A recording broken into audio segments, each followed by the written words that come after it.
บนโลกของเรามีอารยธรรมต่างๆก่อกำเนิดขึ้นมาแล้วมากมายที่แม้ว่าครั้งหนึ่งในอดีตอาจจะเคยเป็นอาณาจักรหรือจักรวรรดิที่มีอารยธรรมที่ยิ่งใหญ่มีอำนาจและเจริญก้าวหน้าเพียงใดแต่ก็ไม่สามารถหลบเลี่ยงการล่มสลายจากเหตุปัจจัยบางอย่างได้เช่นการรุกรานจากต่างชาติภัยพิบัติทางธรรมชาติหรือโรคภัยไข้เจ็บ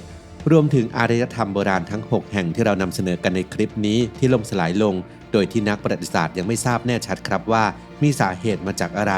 และชาวบ้านสูญหายไปได้อย่างไรไปติดตามกันครับ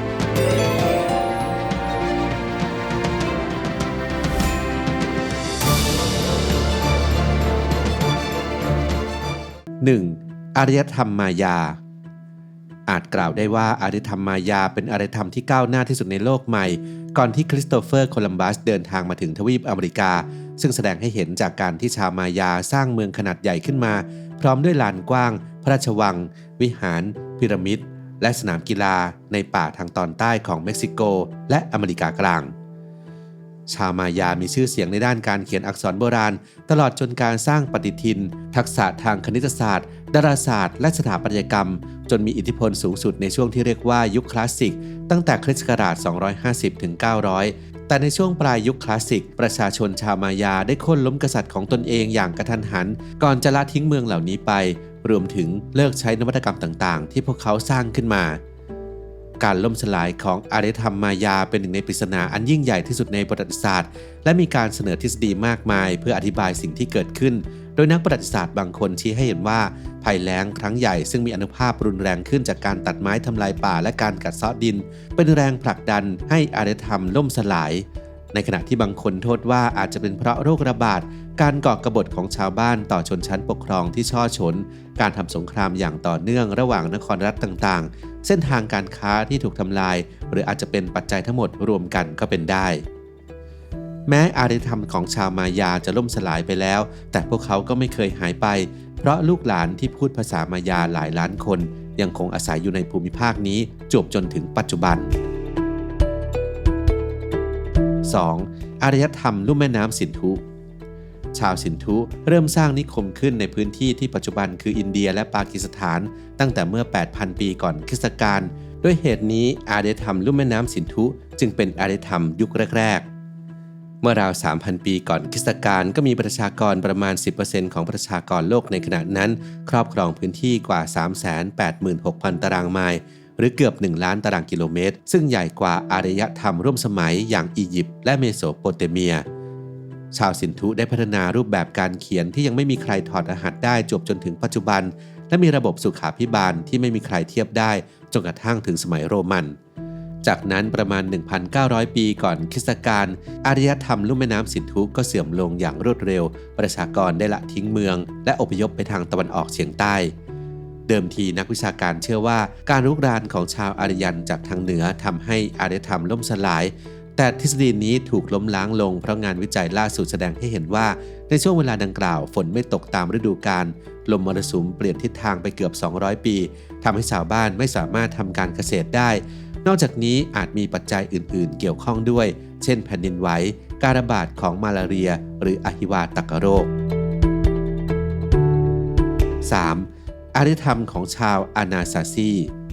ภูมิภาคโฟร์คอนเนอร์สที่แห้งแล้งของสหรัฐอเมริกาในปัจจุบันซึ่งประกอบไปด้วยจุดบรรจบกันของ4รัฐได้แก่ภาคตะวันออกเฉียงใต้ของยูทาห์ภาคตะวันออกเฉียงเหนือของแอริโซนาภาคตะวันตกเฉียงเหนือของนิวเม็กซิโกและภาคตะวันตกเฉียงใต้ของโคโลราโดในอดีตช่วงศตวรรษที่12และ13ชาวอานาซาซีเคยอาศัยอยู่บริเวณนี้และสร้างบ้านอยู่บนหินตามหน้าผาในแถบนี้มาก่อนบางส่วนมีขนาดใหญ่มีห้องภายในนับร้อยห้องและด้วยเหตุที่สร้างบนหน้าผาทำให้ที่นี่เป็นสิ่งปลูกสร้างที่อยู่ในระดับสูงอย่างที่ไม่เคยมีมาก่อนเมื่อเทียบกับอาคารอื่นๆในสหรัฐอเมริกาจวบจนกระทั่งมีการก่อสร้างตึกระฟ้าขึ้นแห่งแรกในช่วงทศวรรษปี 1880 น่าเสียดายที่บ้านบนหน้าผาไม่ได้ใช้งานนานนักและดูเหมือนกับจะพบจุดจบที่ไม่สวยเท่าไหร่นักเพราะนักประวัติศาสตร์ค้นพบสัญญาณที่บ่งบอกว่ามีการสังหารหมู่และการกินเนื้อมนุษย์เกิดขึ้นในบริเวณดังกล่าวขณะเดียวกันก็พบหลักฐานของการตัดไม้ทำลายป่าปัญหาการจัดการน้ำและภัยแล้งระยะยาวซึ่งหลายคนเชื่อว่าปัญหาเหล่านี้อาจเป็นสาเหตุที่ทำให้เกิดความรุนแรงดังกล่าวขึ้น ประกอบกับภายในชุมชนเกิดความวุ่นวายทางศาสนาและการเมืองที่อาจทำให้สถานการณ์เลวร้ายลงบีบบังคับให้ชาวอานาซาซีต้องละทิ้งถิ่นฐานของตนและหนีลงไปทางใต้ในปี 1300 ลูกหลานของชาวอานาซาซีในปัจจุบันได้แก่ชนพื้นเมืองเผ่าพวยโบและเผ่าอาโคมาเผ่าลากูน่าเผ่าโฮปิและเผ่าซูนีแต่เนื่องจากในอดีตที่บรรพบุรุษของพวกเขาดำรงชีวิตด้วยการเกษตรกรรมแตกต่างจากเพื่อนบ้านที่ใช้ชีวิตแบบชนเร่ร่อนจึงมักมีทัศนคติที่เป็นศัตรูกันจนเป็นที่มาของชื่อเรียกอานาซาซีซึ่งเป็นคำในภาษาอินเดียนแดงเผ่านาวาโฮแปลว่าบรรพบุรุษของศัตรูของเราหรือผู้ที่แตกต่างจากคนของเราลูกหลานที่มีความคิดว่าชื่อนี้เป็นชื่อที่น่ารังเกียจจึงมักเรียกขานบรรพบุรุษของตนว่าบรรพบุรุษของชาวปวยโบแทน 4. อารยธรรมของชาวคาโฮเกียต้องขอบคุณเม็กซิโกที่ทำให้การปลูกข้าวโพดแพร่หลายไปทั่วชุมชนพื้นเมืองต่างๆจึงเริ่มก่อตัวขึ้นในบริเวณหุบเขาที่มีแม่น้ำอันอุดมสมบูรณ์ไหลผ่านทางตะวันออกเฉียงใต้และตอนกลางของทวีปอเมริกาเหนือโดยชุมชนที่มีขนาดใหญ่และมีอิทธิพลมากที่สุดก็คือคาโฮเกียตั้งอยู่ห่างจากเมืองเซนต์หลุยส์ของรัฐมิสซูรีในปัจจุบันไปไม่กี่กิโลเมตรในช่วงที่รุ่งเรืองราวปี 1250 นิคมคาโฮเกียมีประชากรมากถึง 20,000 คนอาศัยอยู่ในบ้านเรือนที่ล้อมรอบไปด้วยกำแพงสูงที่ทำจากไม้ปลายแหลมเพื่อใช้เป็นกำแพงป้องกันทั้งยังมีลานกว้างอีกหลายแห่งและเนินดินอย่างน้อย120แห่งโดยเนินดินที่ใหญ่ที่สุดนั้นมีชื่อเรียกว่าเนินมงมีความสูงราว30 เมตรนอกจากนี้ด้านนอกกำแพงเมืองยังมีเสาไม้สีด้าแดงจัดเรียงเป็นรูปวงกลมเรียกว่าคาโฮเกียวูชเฮนซึ่งสันนิษฐานว่าอาจใช้เป็นปฏิทินสุริยคติตั้งอยู่ด้วยคาโฮเกียกลายเป็นศูนย์กลางการค้าโดยธรรมชาติเนื่องจากตั้งอยู่ใกล้จุดบรรจบของแม่น้ำมิสซิสซิปปีอิลลินอยส์และมิสซูรี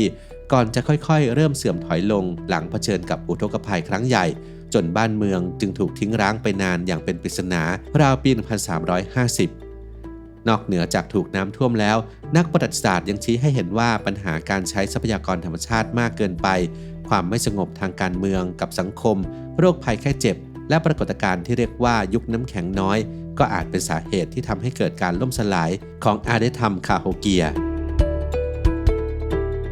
5. อารยธรรมบนเกาะอีสเตอร์ระหว่างคริสต์ศักราช 300 ถึง 1,200 ชาวโพลินีเซียนได้ออกเดินทางด้วยเรือแคนูมาตั้งถิ่นฐานบนเกาะอีสเตอร์ซึ่งเป็นหนึ่งในสถานที่ที่ห่างไกลที่สุดแห่งหนึ่งของโลก